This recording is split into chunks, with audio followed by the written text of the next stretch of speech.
آگے مارکس کہتا ہے مگر بات ایک طرح ٹھیک بھی ہے. کیوں؟ اس میں کوئی شک نہیں کہ ہمارا مقصد بورژوا انفرادیت، بورژوا خود مختاری اور بورژوا آزادی کو مٹا دینا ہے. ہم عوام کی آزادی نہیں مٹانا چاہ رہے، سرمایہ کی آزادی کو مٹانا چاہ رہے ہیں تاکہ عوام آزاد ہو سکے. پیداوار کی موجودہ بورژوا حالتوں میں آزادی کا مطلب ہے تجارت کی آزادی، بیچنے اور خریدنے کی آزادی. یہ آزادی نہیں ہمیں چاہیے. ہمیں آزادی چاہیے، بیچنے خریدنے کی آزادی نہیں چاہیے، انسانوں کی آزادی چاہیے. ہمیں یہ لوگ دیتے ہیں اشیاء کی آزادی جو کہ انسان کی ذلت ہے.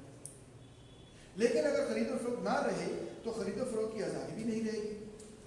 خرید و فروخت کی آزادی کی یہ باتیں عموماً آزادی کے بارے میں ہمارے بزرگ طبقے کی یہ تمام بڑے بڑے بول اگر کوئی معنی رکھتے ہیں تو صرف پابند خرید و فروخت اور عہد وسطیٰ کے مظلوم تاجروں کے مقابلے میں، مگر کمیونزم کے مقابلے میں جبکہ خرید و فروخت اور تجارت مٹ جائے گی، پیداوار کے بورژوا تعلقات اور خود بورژوا طبقہ مٹ جائے گا. یہ باتیں کوئی معنی نہیں رکھتی. اس وقت تو فری ٹریڈ کا جب آپ نے نعرہ لگایا تھا تو ایک یہ نقطہ نظر جسٹیفائڈ بھی تھا. جب آپ عہد وسطیٰ کے اندر اور مڈل ایجز کے اندر آپ فری ٹریڈ کی بات کر رہے تھے تو سوسائٹی آگے بڑھی. مگر جب ہم جو بات کر رہے ہیں وہ بات کر رہے ہیں کہ اس سے اگلے مرحلے میں انسانوں کو آزاد کیسے کرایا جائے، اس مرحلے میں آپ جو تجارت کی آزادی کی بات کر رہے ہیں وہ کوئی معنی نہیں رکھتی. اب حواس باختہ ہیں، آپ حواس باختہ ہیں کہ ہم ذاتی ملکیت کو مٹانے کے درپے ہیں، لیکن آپ کی موجودہ سماج میں 10 میں 9 آدمیوں کے لیے ذاتی ملکیت پہلے ہی مٹ چکی ہے اور تھوڑے سے آدمیوں کے لیے جو رہ گئی ہے. تو اسی وجہ سے کہ 10 میں 9 اس سے محروم ہیں. آپ کے الزام کا مطلب یہ ہے کہ ہم ملکیت کی وہ صورت مٹا دینا چاہتے ہیں جس کے قائم رکھنے کی ضروری شرط ہی یہ ہے کہ سماج کی بہت بڑی اکثریت کے پاس کوئی ملکیت نہ ہو. مطلب ہے کہ 9 میں سے 10 لوگوں کی ملکیت تو آپ نے مٹا دی ہے.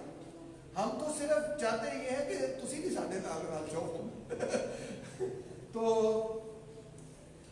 اور اس ملکیت کو قائم رکھنے کی اگر شرط یہ ہے کہ 9 میں سے 10 لوگوں کے پاس کوئی ملکیت ہی نہ ہو، بے ملکیت ہو، سوری 10 میں سے 9 میں سے 10 تو نہیں ہو سکتے، اکاؤنٹنٹ بیٹھا ہے ہمارے ساتھ.